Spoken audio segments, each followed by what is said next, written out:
Welcome to Ines Kusina. Ngayon, gagawa ulit tayo ng leche plan. Pero bago gagawa ng ating mixture, unahin muna natin ang magawa ng caramelize. Paano ba magawa ng caramelize?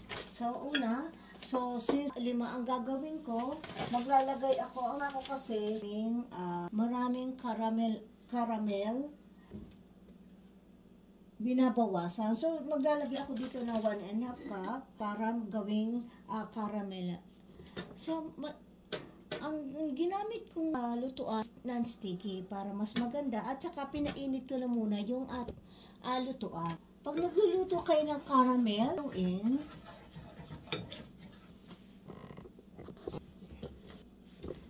ang medyo matagal gawin medium lang.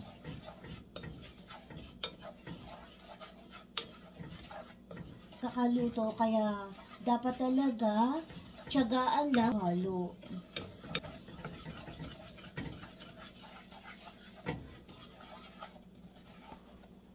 Yung iba nilalagyan ng tubig, ako ayaw. Habang ako nagagawa ng aking caramel, ang ginagawa ko, nag-umpisa na akong magpainit. So mahinang apoy muna. Process kasi ang leche plan, dapat timing lang. Para huwag masayang ang apoy. So, ganyan na siya. Keep stirring. Stir lang natin. 10 to 15 minutes. Medyo na amber color. Okay. So, ang gagawin kailangan nating madalain ang ating paglalagay. Okay. Dapat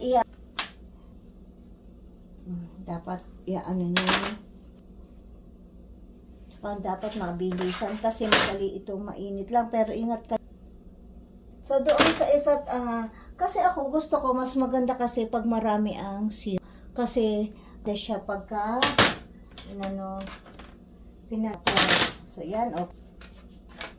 So bali 5 lang gagawin natin kasi 2 sets lang. Set aside, okay? Set aside. Okay. Side natin siya dito. Punta tayo, magawa tayo namin. Pagkatapos natin magawa ng caramel, ng mixture natin. Pag natapos yung caramel, of course, kailangan natin magawa ng mixture. Itong leche pan medyo matrabaho pero madali lang siya. Maraming beses ako nagawa. Inuulit ko lang kasi baka yung iba hindi napanood yung aking mga previous video. And before I start, shout out to all my subscribers, to my followers na talagang walang sawang nanonood. I'm so sorry kung video putol. Bago tayo start, ano ba ang ating mga kailangan natin ang 2 container. Para saan ba to? Ito ay dito natin na hand mixer. Ito meron ako open container. And then kailangan natin ng stirrer. Itong ginagamit ko, itong pinaka-mesh ko, bali ito ay single and double. Ipapakita ko at saka 2 spreader. And then of course, aluminum foil. At saka 5 ang gagawin ko kasi 2 sets ang gagawin. And steamer. And while I'm doing this, tubig kasi at saka kailangan din natin itong tela. Ipapakita ko paano ko ba ito gamitin para sa steamer. Sige, umpisahan na natin. So first thing, buksan ko muna. Ano ba ang mga ingredients na kailangan natin? First, 8 itlog. Kasi 5 llanera. 2 sets ang gagawin ko. 2 tablespoons of vanilla extract. 1 condensed milk can. 2 can of evaporated. And 1½ sugar. Supposed to be, dapat, pero ayoko masyadong matamis at kaya nga doon ko dinamihan sa caramel. So, depende kung ano bang gusto nyo, mas matamis, kayo na lang ang magdagdag. Let's start! Napakadali lang nito, So, first, muna ako ng aking can. Ito kasing can na to, napaka-useful nito. Itabi ko itong iba, So, napaka-useful nitong can opener ko. Automatic siya. Pagka Pupush mo lang siya. Mas madali siya. Clean cut siya. Dito sa bahay, kaya medyo naaawanan ako sa aking mga ginagawa at pagluluto kasi kompleto ako sa gamit kasi yung asawa ko pinoprovide. Doon sa aking mga subscriber, watch my videos. Thank you so much. I really appreciate it. Dito natin to. Mahirap mag-vlog pag walang natulong sa'yo. Ako lahat, di ba? Kaya pagpasensyahan nyo ng aking mga videos kung medyo magulo. Trying to make it better kasi hindi pa ako masyadong mag-edit. Ano to? Diretsuhan upload. So, since 4 lang naman to. Di ba napaka-clean cut niya? Super clean cut. So, ano to? Draw ko lang. So, mas lakasan na natin ang apoy. So, ngayon, kukuhanin na natin to. Set aside na natin tong can opener. Set aside na. So, mag-umpisa na tayo sa ating mixture. Kahirap kasi na maliit lang ang inyong kusina. So, dalawa ang kailangan natin pero tanggalin ko muna tong isa kasi masyadong masikip.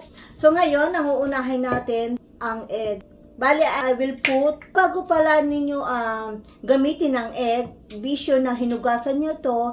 And then, itong egg ko fresh from my ang aking eggs. Meron kami sariling manukan. So, bali, ito ilalagay ko 8 big eggs. Sabi ko nga sa inyo, be sure na hinugasan nyo. Bakit ba inuuna ang itlog? Papakita ko sa inyo, bakit ko ba uunahin ang lahat ng ambaw nagluluto at lahat na nagluluto may kanya-kanya silang paraan. Ako, sa totoo lang, sarili ko itong mga recipe ko to. Alam nyo, ang pagluluto, hindi naman, minsan may recipe kayo na hindi maganda ang lasa. Kaya ang ginagawa ko, bago ko i-vlog, akin munang tinatry. So, isa-set aside ko itong itatapon. Hindi ko ito tinatapon, huhugasan ko, patutuyuin after few days, 5 days, igagrind ko.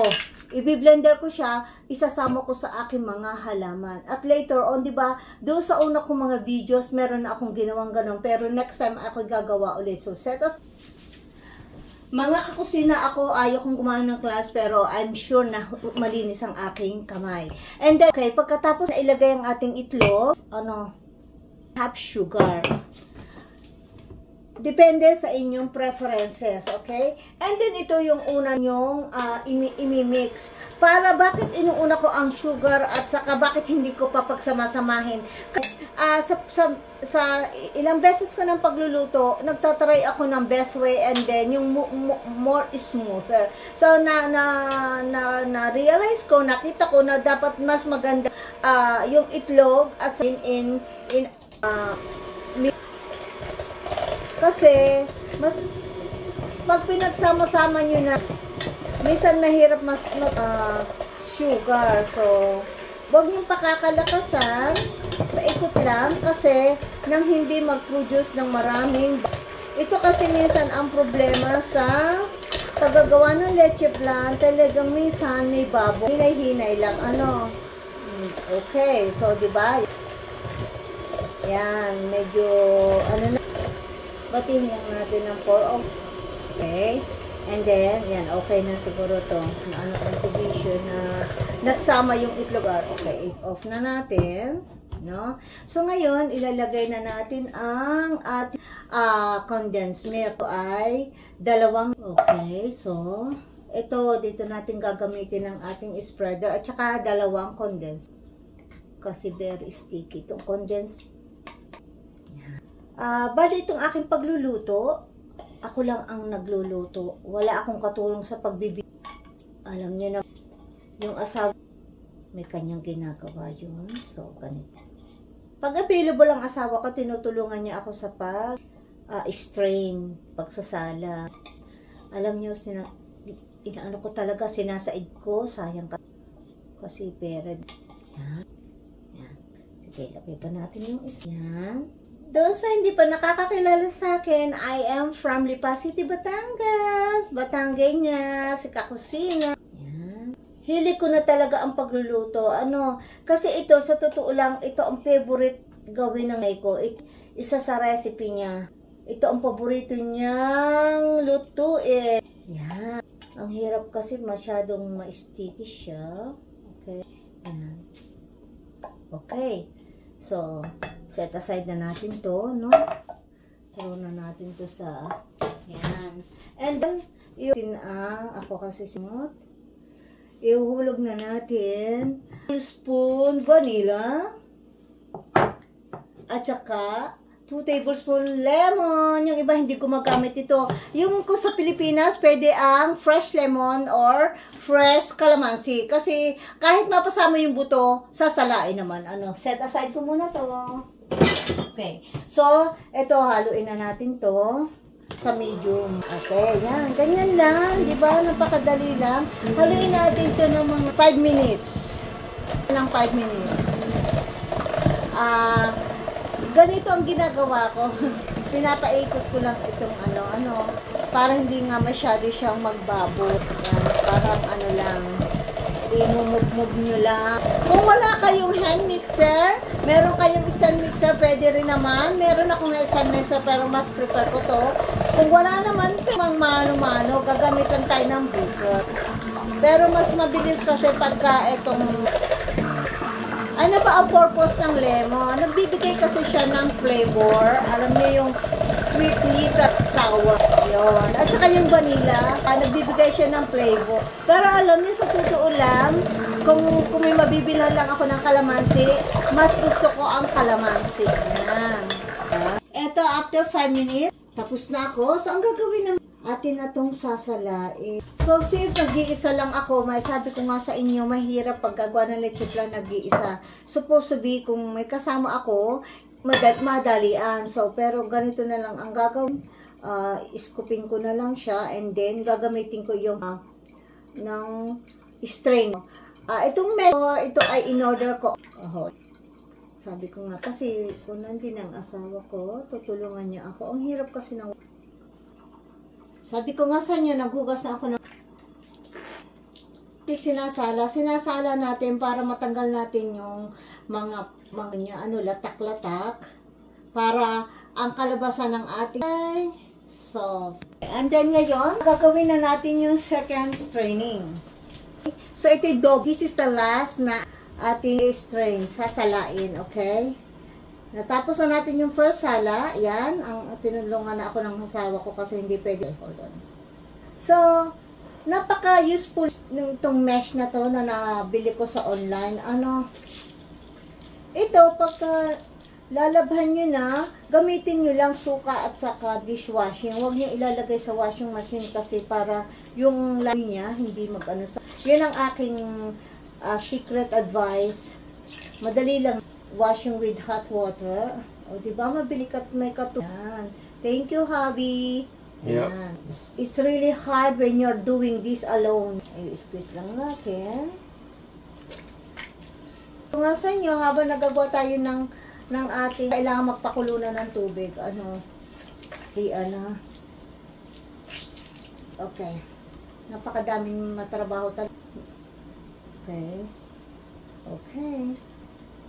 Okay, so, eto, second salad. And then, so, isa-set aside ko muna ito, mga kakusina. Mamaya tayo maglilinis. Ito, mahirap yung after, yung preparation and then cleaning. See you later. So, ngayon, nagawa na natin ang ating pagsasala. So, ngayon, ready na to na ilagay sa mold. Okay? Ang kailangan na lang natin dyan, aluminum foil. Mag-ready muna ako ng aluminum foil. Para saan ba ang aluminum? Ito pang cover natin. Okay. So, nasira ang ano ng aking. Ako kasi ayoko ng gusot. Gusto ko maganda ang ano ng products ko. So, ito lang. Hahatiin pa natin yan. So, since 5 lang yun. Ito kasi foil, napaka-sensitive nito. Kaya inat na inat ako. Ang mahal-mahal pa naman. Ito ay ano lang to ha, true preferences. Pwede ang bond paper. Ako sa Pilipinas noong pinalakihan ko ay bond paper. Pero since affordable ko naman ang bumili ng foil, so mag-foil tayo. Kasi mas madali ang sa gilid. Mahirap talaga pag ikaw ay magluluto na ikaw lang lahat. Doon sa aking mga followers, sana may natututunan kayo sa akin. Kung mga comments kayo, ay welcome din para ko a video. At saka kung may mga katanungan kayo, o kung meron kayong mga recipe na gusto ninyong i-feature ko, I can do it. Para naman, itry ko din para matikman ko din yung inyong menu. Kasi yung mga recipe ko, aking sariling recipe. Okay? So, ang gagawin natin para mas, tingnan natin kung ilan ba ang mapapag. Mahirap ang walang assistant. So, gagantunin ko lang ay maalis. Kasi hindi talaga maiiwasan ang bula. Okay, so, ang gagawin natin, tingnan natin. Kasi to, big llanera. Siguro 2.5 ang ilalagay natin dito. Kasi ayaw kong tipirin ang mga 2.5. Yan. Gusto ko kasi puno para mas maganda pag ipinalater siya. Ako kasi pag nagluluto, hindi ko tinit sa yung ingredients ng lasa. 'Di ba? Lalo na pag pang negosyo. Ito pwedeng negosyo nyo. Gawing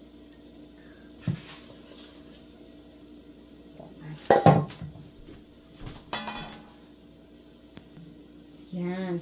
So, yan, inaano ko siya kasi ganang may mga kaunting bubbles. Hindi mo maiiwasan kasi. So, lakasan ko na ang apoy ng aking steamer. So, ganito lang ang gagawin. Ang hirap pag maliit lang ang espasyo.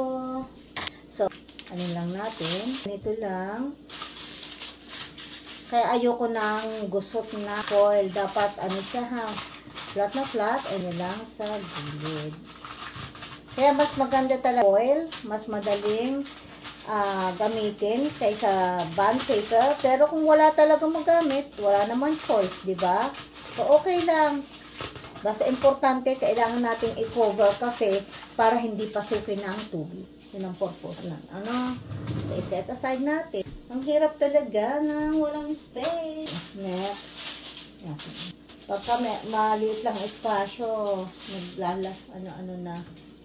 Bago ko matapos tong aking paggagawa ng leche flan, shout out to all, hi to all. Yan. Buti na lang yung asawa ko, gising na. So, tinulungan niya ako kasi talagang mahirap pagka hindi wala kang katulong. So, alisin na natin to dito. Kaya ginamit ko to mainit kasi nung lagyan ko ng syrup. Nung pinaka niya. Set aside natin. Christmas is coming. Saka dito, mag-Thanksgiving kaya pati ako gumawa ng leche flan. Talaga namang gusto nila ang aking leche flan. Di ba matrabaho siya?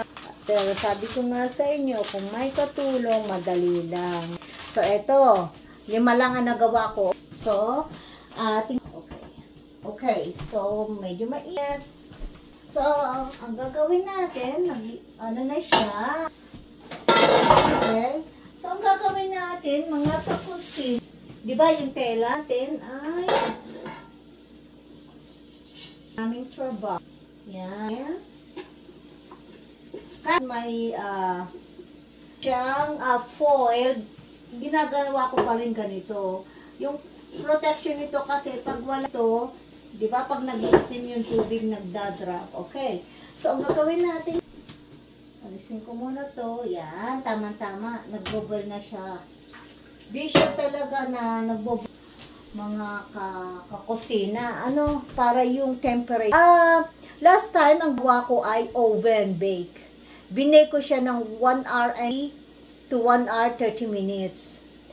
Depende pa rin lagi kasi minsan even though na ilagay natin sa tamang temperature yung oven natin na minsan yung naiiba yung temperature sa inside. So ngayon kaya ang ginawa ko steamer para naman ipakita ko paano ba pag steamer. So yan, be sure na steamer ang steamer na kulo na yung tubig, and then ang gagawin natin, pahinaan na natin ang ating apoy.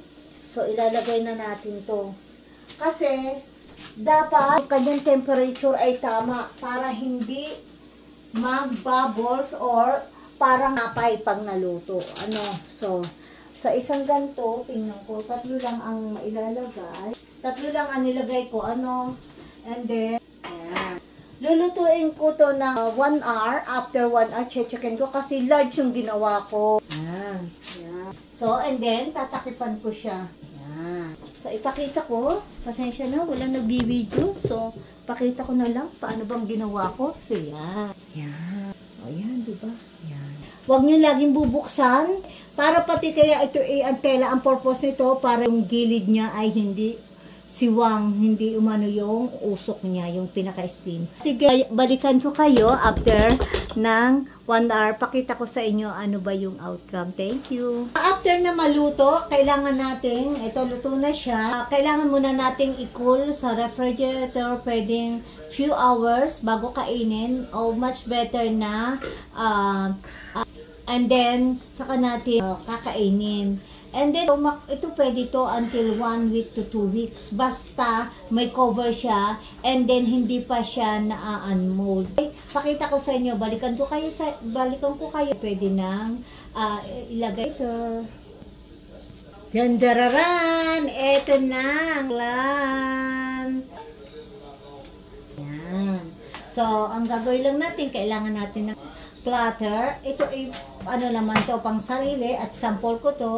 So ang gagawin natin gagawin nyo thin, medyo thinner, yung para yung gilid,